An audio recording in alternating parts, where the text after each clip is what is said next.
Welcome back to the beginning prior to my awakening. I'm your host, Mental Stimulant, the Divine Empress. Coming through briefly with a little message that piggybacks off a message that I left, I believe it was yesterday, about us not being in concern with, what we will eat, what we will wear, things of that nature. Because ultimately, God is in control of the way in which our life goes. Sometimes we try to control things too much to where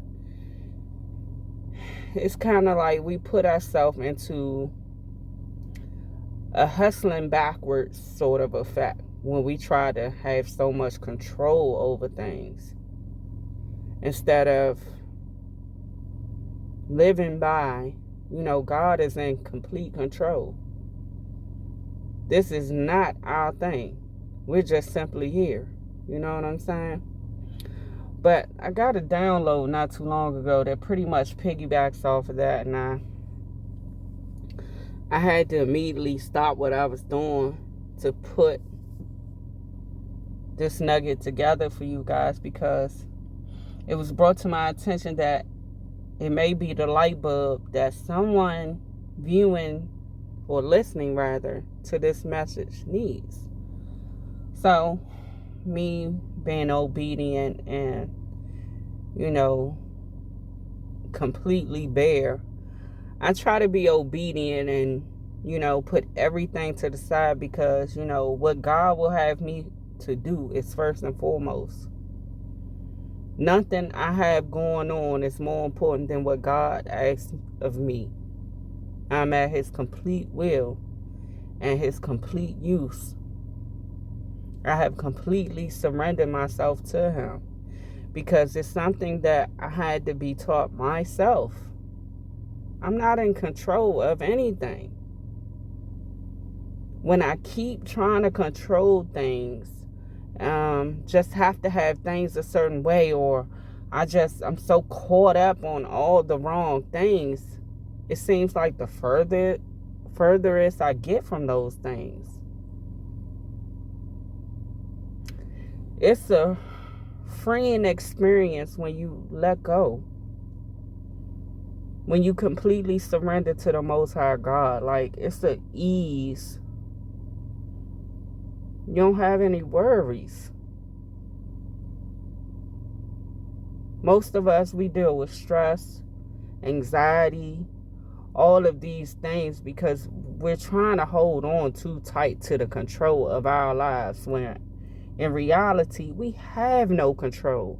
Yes, we have free will, but this thing is already set in motion before us and after us. We don't run nothing. And when we conduct ourselves in a manner to where we believe we're in control, we just kind of throw monkey wrenches in the greater scheme of things for ourselves. But I had the pleasure this evening of meeting such a great emperor, and he just became a subscriber today, so I hope he's not bashful. But such a great spirit, man. It does not matter where you come from. Energy is everything. A person's spirit and their soul speaks volume over language. Think about what I just said. A person's spirit and soul speaks volumes over language. Let me explain what I mean. Me and this guy, we had the pleasure of being in the same space for a moment. And as he would say, his language is broken. He's not originally from here. And he hasn't fully got English down. But we had a dialect nonetheless. And he was able to understand my communication to a sense. But what I'm saying is, He has the greatest spirit. Pleasant, you know? Have you ever met somebody to where it just rubs you the wrong way to even be in the same breath space as someone? Because their energy just was icky. I'm a communicative person by nature. I love intellect. I'm a Gemini, so I'm ruled by the cerebral cortex. I love to engage, you understand? Big nerd on the low, but most people wouldn't know that because of, people get caught up on appearance. When if you don't really communicate effectively with someone, you'll never know how intelligent or the contrary they are. But anyway, I just wanted to say his man,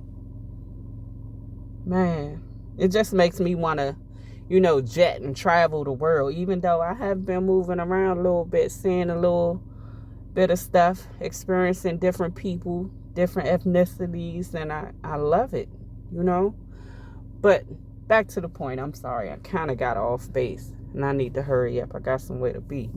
But he said to me, he's a single man of fatherly age, right? And he asked me, he said, I have no children. Do you think that it's late in the game, basically? And believe me, I'm just giving it to you the way I got it, because like I said, there was a language barrier. But he's wondering if it's too late. And instantly, I understood exactly what he meant. Because once you're of age and you're in the space of you're supposed to be raising a family, lots of people that will start to bother them when that clock is ticking in their ear and they feel like life is getting away from them.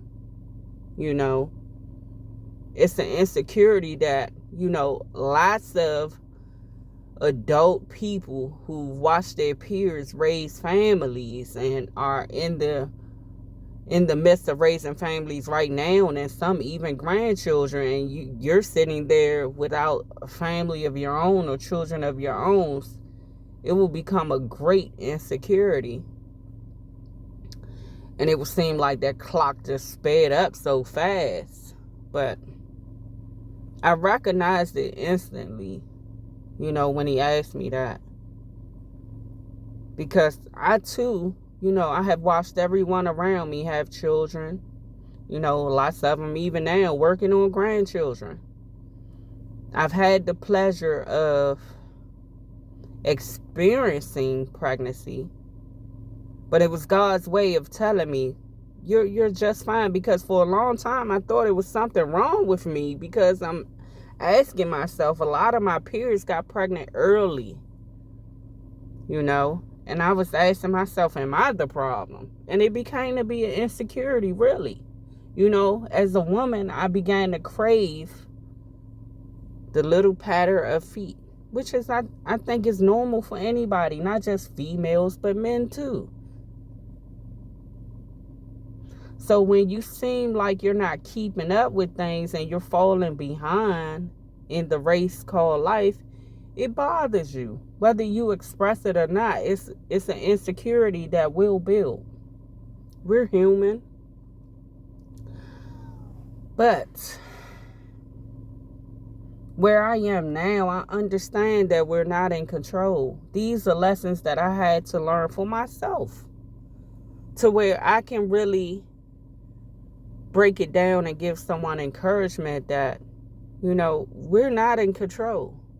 Everything happens as it should now. We do have free will, and we could slightly alter things, God's will for our own lives, but it's all on schedule as it should be. He knows the decisions we're going to make before we make them.